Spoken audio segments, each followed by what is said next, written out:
Welcome to the market money magnet guys.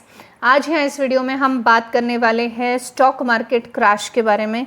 हम जानते हैं कि इंडियन स्टॉक मार्केट जो है आज हमें भारी भरकम तरीके से क्रैश होता हुआ देखने को मिला। आज बहुत सारे लोगों के पोर्टफोलियो भी रेड में होंगे और जो निफ्टी है हमें 24,700 के आसपास ट्रेड करते हुए देखने को मिल रही है। तो इतने बड़े क्रैश का रीज़न डेफिनेटली हम जानेंगे, लेकिन इस वीडियो में हम जानने वाले हैं स्पेसिफिकली कि ग्लोबल मार्केट में जो रीजंस रहे हैं क्रैश के, जो कि ग्लोबल मार्केट को इफेक्ट किए हैं कंपैरेटिवली इंडियन मार्केट, और दोनों ही चीज़ें हम एक साथ देखने वाले हैं। साथ ही हम कंपेयर करेंगे डो जोन और नैस्डैक और S&P 500 को एक दूसरे के साथ कि किस तरह से वो क्रैश हुए, और हम इंडियन मार्केट में निफ्टी और सेंसेक्स दोनों को भी जो है ये देखेंगे, दोनों कंपेयर करके कि ये किस तरह से मूव कर रहे हैं। तो चलिए सबसे पहले हम देख लेते हैं कि इंडियन मार्केट का आउटलुक, फिर जानते हैं हम कंपैरिजंस को। सकते जो निफ्टी है, निफ्टी 50 में हमें करीबन 1.55% की गिरावट देखने को मिल रही है, यानी 391 पॉइंट्स की। ये और भी थी, करीबन 2% के आसपास की गिरावट हमें निफ्टी में देखने को मिल रही थी। अभी भी मार्केट ओपन है, क्लोज होते होते थोड़ा बहुत फ्लक्चुएशन और भी इसमें देखने को मिल सकता है। वहीं पे जो बैंक निफ्टी है, बैंक निफ्टी में भी हमें करीबन 1.33% तक की गिरावट देखने को मिल रही है, करीबन 806 पॉइंट्स की गिरावट ड्यूरिंग द मार्केट। ये भी 1.5% से ज़्यादा की गिरावट थी। वहीं पे अगर हम सेंसेक्स की बात कर लें तो सेंसेक्स में भी हमें करीबन 1.64% तक की गिरावट देखने को मिल रही है, और 1.64% की गिरावट यानी करीबन 1300 पॉइंट्स की गिरावट हमें सेंसेक्स में भी देखने को मिल रही है। अब यहाँ पे जो हम ये 1300 पॉइंट्स की गिरावट सेंसेक्स में देख रहे हैं, ये कोई छोटी मोटी गिरावट डेफिनेटली नहीं है, ये बहुत अच्छी और भारी भरकम गिरावट है। अब अगर हम एक बार ग्लोबल मार्केट को चेक कर ले कि ग्लोबल मार्केट किस तरह से परफॉर्म, आप यहाँ पे देख सकते हैं हमने ग्लोबल इंडाइसेस ओपन किए हैं। इंडियन मार्केट तो यहाँ पे निगेटिव में देखने को मिल रहा है, पर यूएस मार्केट जो है ये भी निगेटिव में क्लोजिंग देखने को मिल रहा है। डो जोन करीबन मोर देन 1% की गिरावट में है, नैस्डैक 0.92% की गिरावट में। इसके अलावा अगर आप ग्लोबल मार्केट के और भी इंडाइसेस को चेक करेंगे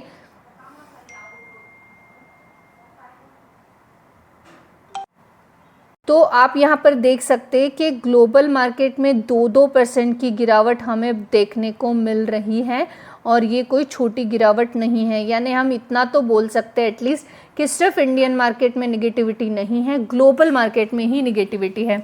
तो इस वजह से हम ग्लोबल रीजंस भी देखेंगे गिरावट के, और इंडियन मार्केट पे कौन से रीजंस का इम्पैक्ट देखने को मिला है वो भी देखेंगे। तो चलिए सबसे पहले तो हम कंपेयर कर लेते हैं dough zone, Nasdaq and S&P 500 को। यहाँ पर आप ये चार्ट देख सकते हैं। इस चार्ट में जो है ये येलो लाइन S&P 500 की देखने को मिलती है, और साथ ही साथ जो लाइट ब्लू है ये डो जोन्स की है, और ये डार्क ब्लू नैस्डैक की देखने को मिलती है। और अगर आप इसको कंपेयर करेंगे तो आप देखेंगे कि सबका मोमेंटम एक ही जैसा है, एक ही जैसा देखने को मिल रहा है, यानी पूरे मार्केट पे एक ही तरह का इम्पैक्ट हमें यहाँ पे निगेटिव देखने को मिला। तीनों पर भी सिमिलर इम्पैक्ट देखने को मिल रहा है।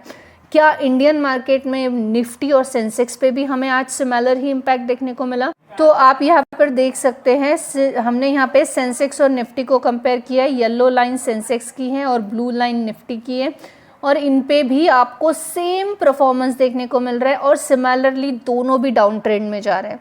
तो यहाँ पे ये कंपैरिजन दिखाने का रीज़न इतना ही है कि जब मार्केट में क्रैश होता है एक बड़ा मोर देन 1% का, तो सारे इंडाइसेस एक जैसा परफॉर्म करते हैं।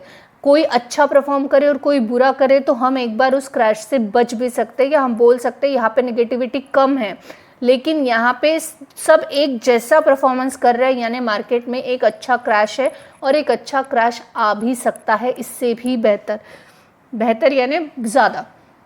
अब अगर हम बात कर ले रीजंस की कि ग्लोबल मार्केट के इस क्रैश के पीछे के रीजंस क्या है, तो इसके लिए यहाँ पे आप देख सकते हैं कुछ की रीजंस है, जैसे कि escalating Iran and Israel conflict. हम जानते हैं कि यूएस की एंट्री हो चुकी है इस वॉर में, और इसके चलते जो है और ये वॉर भड़क भी चुकी है। और रिपोर्ट के हिसाब से जो है इज़राइल का सुप्रीम लीडर जो है वो यहाँ पे उनकी जो है डेथ होते हुए सुनने में आई है, और इस वजह से एक हाई रिस्क असेट जो है फ्लैग इन्वेस्टर्स का यहाँ पे देखने को मिल रहा है। फियर हो चुका है, पूरा रिलीजियस फियर लीड हमें यहाँ वो भी करते हुए रिलीजन एक्सचेंज का देखने को मिल रहा है, और दुबई अबू धाबी पे भी हमला हमें यहाँ पर होता हुआ देखने को मिल रहा है। यानी यूएस, इज़राइल, ईरान और दुबई, इन सब में कॉन्फ्लिक्ट होता हुआ मिडल ईस्ट में हमें देखने को मिल रहा है, और ये सबसे मेन ट्रिगर पॉइंट रहा है जिस वजह से ग्लोबल मार्केट हमें निगेटिव में देखने को मिला है। इसके अलावा ऑब्वियस है इज़राइल और यूएस का अगर फिर से वॉर ट्रिगर हुआ है तो क्रूड ऑयल के प्राइसेस बढ़ेंगे, जंप होंगे। करीबन 12% से प्राइसेस जंप हुई है। $82 जो है पर बैरल पर हमें ईरान का बढ़ता हुआ देखने को मिल रहा है क्रूड ऑयल, और 20% ग्लोबल ऑयल जो है ये करीबन सप्लाई ये ईरान से हमें आता हुआ देखने को मिलता है, जिस वजह से ये वॉर एस्केलेट होने के बाद डेफिनेटली क्रूड ऑयल के प्राइसेस बढ़ते हुए देखने को मिले। अब इसका इंडियन इकोनॉमिक पे भी इम्पैक्ट पड़ेगा। अब इंडियन इकोनॉमिक पे क्यों इम्पैक्ट पड़ेगा? क्योंकि इंडिया इंपोर्ट करता है 90% क्रूड ऑयल, और प्राइसेस अगर स्पाइक होती है, बढ़ती है, तो इमीडिएट कंसर्न आएगा, और उस वजह से इन्फ्लेशन भी बढ़ेगा, और जो करंट अकाउंट है डिफेक्ट होते हुए वाइडर रेंज में देखने को मिलेंगे, और आरबीआई का इंटरेस्ट रेट भी कट होगा। ये सभी चीज़ें हमें होते हुए देखने को मिलेगी इंडियन इकोनॉमिक पे। क्यों? क्योंकि क्रूड ऑयल के प्राइसेस बढ़ेंगे। 90% क्रूड ऑयल अगर हम इंपोर्ट करेंगे तो ऑब्वियस है आरबीआई का इंटरेस्ट रेट हो, चाहे पोटेंशियली डिले हो इंटरेस्ट रेट में, या कॉन्फ्लिक्ट हो, अकाउंट कॉन्फ्लिक्ट हो, या इन्फ्लेशन हो, सभी चीज़ों पे इसका इम्पैक्ट हमें देखते हुए मिलने वाला है। फॉरेन फंड आउटफ्लो, अब फॉरेन फ्लो जो है ऑब्वियस है अगर कंटिन्यू हेवी सेलिंग होती रहेगी, आउटफ्लो होता रहेगा, तो इक्विटी पे उसका इम्पैक्ट देखने को मिलेगा। 7,500 करोड़ का जो है आउटफ्लो इक्विटी का अब तक हो चुका है, और करेंसी और बॉन्ड भी वॉलेटाइल हो रहे हैं।